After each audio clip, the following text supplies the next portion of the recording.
Well, that didn't take very long, did it? We're back in a similar predicament that we've been in a million times before. Rian Johnson's trilogy, Rogue Squadron by Patty Jenkins, and now Sharmeen Obaid Chinoy's untitled Rey Skywalker movie reportedly delayed indefinitely. This is why so many Star Wars fans don't get excited anymore when things get announced, because so often they're cancelled, canned, pushed down the road, and the very popular phrase delayed indefinitely, with the writer Stephen Knight possibly exiting the project as well. This, if true, is a bit of a disaster for Lucasfilm.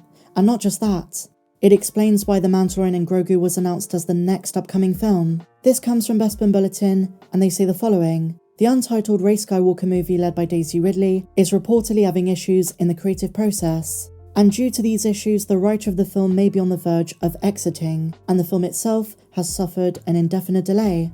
According to a new report from World of Real, an outlet Bespin's been following for a long time and reads almost daily apparently, the Daisy-led flick has suffered an indefinite delay. Real isn't known for breaking stories on blockbuster franchises like Star Wars and Marvel, so the name is probably not too familiar to most. But they do get a lot right with smaller movies, which is why Bespin say they follow their work. And for that reason, this report shouldn't be written off. In their article, World of Real shares they're not too keen on Star Wars, but well-informed sources have some details that are worth sharing. World of Real are reporting that Disney have internally delayed the Rey Skywalker film indefinitely, which is why they've pivoted to The Mandalorian and Grogu being the next theatrical release. They go on to say that creative issues are plaguing the film. They talk about creative differences, butting of heads, and Stephen Knight not submitting a script that Lucasfilm considered up to par. There were apparently so many notes, he would have to start from scratch. The outlet describes a boiling point for Lucasfilm. I mean, I don't know what to say, this is just terrible. There comes a point when you hear about mismanagement to the point where you can't ignore it. The situation with Lucasfilm is kind of catastrophic at this point. I'm more excited for the Mandalorian movie, I will admit that. But we're at a stage when they announce things where we can't even trust them anymore. We do have more on the Rey film at the end of the video, some new comments by Daisy, but that is basically the latest we're hearing. So moving on to some more positive news. This is the kind of update where we have a new tease, but we don't really know what it's for. And so when the project comes out, we can look back and say, oh okay, I see what that was for, and the pieces of the cryptic puzzle start to fit together nicely. This concerns potentially Mando Season 4, or the Mandalorian movie, one of the two. The situation with that is still unclear. Maria Sandoval, hair designer for Mando, Book of Boba Fett, and the Ahsoka show, posted a picture of gear on Instagram with the caption, all ready to go. Where do you think I'm off to this time? Hint, there will be sand. Now if it weren't for that last sentence, we wouldn't necessarily assume this was for Star Wars, but placating to her audience, her followers, and assuming they know what she's talking about with sand, I would say there's a really good chance this is for a Star Wars project. In fact, I would almost guarantee it. There are certainly NDAs, no doubt, but this I would say is a pretty innocent tease. Doesn't really give too much away. But if it's sand, and if it's Star Wars, our minds automatically go to Tatooine. And this could suggest, if that's true, and I should reiterate I'm being speculative, maybe Boba Fett is back. We would assume they would have got Tamara Morrison for the Mandalorian and Grogu film. And then there's the question of is this season 4 or the movie, which Deadline stated will be separate and filming at the same time, but the Hollywood reporters say there's no clarity, no structure, so maybe she's filming this under the guise of something to do with Lucasfilm and definitely Mando. If they're using the volume, the ILM stage for both, it could be for either. Maria's work is renowned, and she's fantastic. But Star Wars fans are dying to know, what's with all the flip-flopping between the movie and the series? Well, all I know for certain is that leaks are going to be wild. But returning to Tatooine has been a staple of the main show. But then again, it could be Jakku, Avala 7, but the fact she's implying we know what she's talking about, I'm going to go out on a limb and say this is for the sandy streets of Mos Espa. I've even seen suggestions for a Book of Boba Fett Season 2. I might be a bit preemptive in saying this, but I think at this point, that is out of the question. Boba Fett is going to be explored on the big screen, in The Mandalorian and Grogu, probably in Dave Filoni's film as well. And there's kind of an irony to this, because it kind of comes full circle. Boba Fett was originally going to have a movie, that got cancelled, became The Book of Boba Fett on Disney+. And now there is a strong possibility his next outing on the big screen is The Mandalorian and Grogu. But I do hope Tem gets a more prominent role in this. Very exciting stuff. But there is no doubt, with both Mandalorian the show and Din Djarin the character. Din Djarin is filling the boots, taking the place Boba Fett had in the 80s. This new badass faceless Mando. I say faceless, but you know. If she is talking about Tatooine, we need more Jawas, more Pelimoto. Din Djarin has overcome his perception of Jawas really well. It's very similar to his perception of droids until he met R5-D4. In the Book of Boba Fett's novelization, Joe Schreiber writes this: Mando regarded the Jawas with a newfound respect. Gutsy little fellas.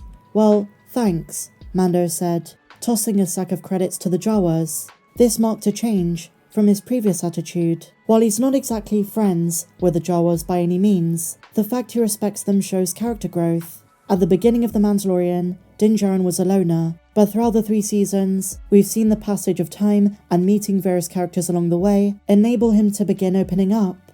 And you guys know, on this channel, I'm a very big fan of Jawas. I even made a fan film called Utini. It's out on my Patreon, link below. But moving on to our next topic. So the big news of the day is that the Bad Batch Season 3 trailer is imminent. Jennifer Corbett is once again teasing us on Twitter, and after recent rumours that we are getting some kind of Star Wars trailer before the end of January, the stars are beginning to align. Jennifer Corbett teased, "I made the mistake of looking at this week's schedule. With an appropriate gif, something big is on the way." We have no indication of how the 3rd season is going to be structured in terms of episode length. It could be 16 again, but for a final season they might decide to switch things up. And a big question for me, how involved was Dave Filoni? He kind of stepped away in season 1, leaving it to Jennifer Corbett and Brad Rau. But I can imagine for the final season of such a beloved animated Star Wars show, he will have had some kind of involvement considering he created perfect endings to both the Clone Wars series and Star Wars Rebels. He might have a say in how it's tied up, how the characters are left at the end, and who survives. We expect bounty hunters like Fennec Shand, we expect tons of action, creatures, monsters, drama, and tons more with the clone salvation subplot. If we are getting a trailer by the end of the month, then I would assume the show is going to start streaming sometime in February. And one promise held by Brad Rau is that the final season is going to show us what happens to the Bad Batch and where they are by the time of the original trilogy, by 0BBY. There have been some hopes that Andor Season 2 could give us a Bad Batch cameo, but at this stage, I think that is pretty wishful thinking. And so now, my dear friends, so the truth has come out about the way Kathleen Kennedy talked Daisy Ridley into doing another Star Wars film. There's nothing sinister or twisted about it, it's just that a new report has confirmed what we knew about 2 or 3 years ago. I think it was in 2021.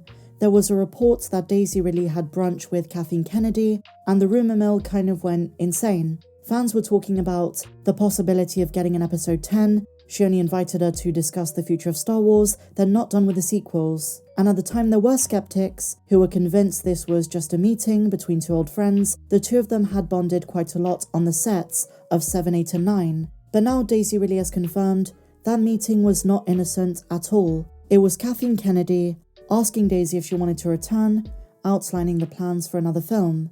Now at this point, they hadn't discussed a trilogy.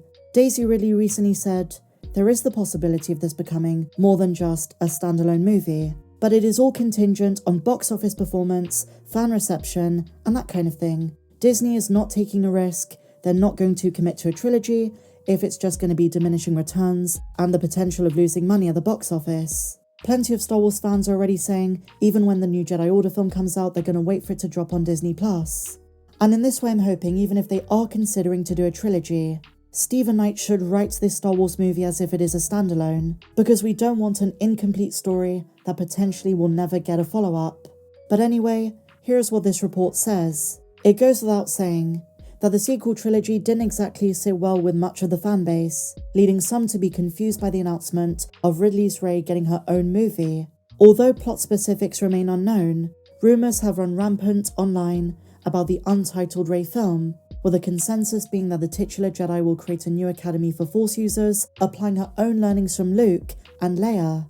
Until Lucasfilm releases an official synopsis, all we can do is speculate, but sharing new insights into how the project came about, Daisy Ridley hilariously confirms Lucasfilm boss was pretty sneaky about pitching the new Jedi Order movie to Ridley, who instead of mentioning the project straight away, invited the actress to breakfast. Here's what Daisy says. My casting in this movie was actually quite last minute. I was making my own film last year, and Kathy Kennedy said she wanted to have breakfast, and I thought, oh, we're just having breakfast. So there I was, and she goes, oh, by the way, we might do another one. And I'm like, okay. And basically Daisy said she had to turn it over in her head for a bit, having to consider whether to sign on to the film. And then she goes on to say, once I knew what the story was and everything, I knew it was something I really wanted to do. I think it's a very fantastic exploration of the Star Wars world. And as we covered in yesterday's video, Daisy mentioned how this is a different direction for Star Wars. So it sounds as though Kathleen Kennedy's pitch worked, and it seems like Daisy does have some high praise for the story and is very excited. But so little progress has been made on the project, it's probably not going to meet the 2026 release window. Ultimately, it's hard to say if Ridley took much convincing.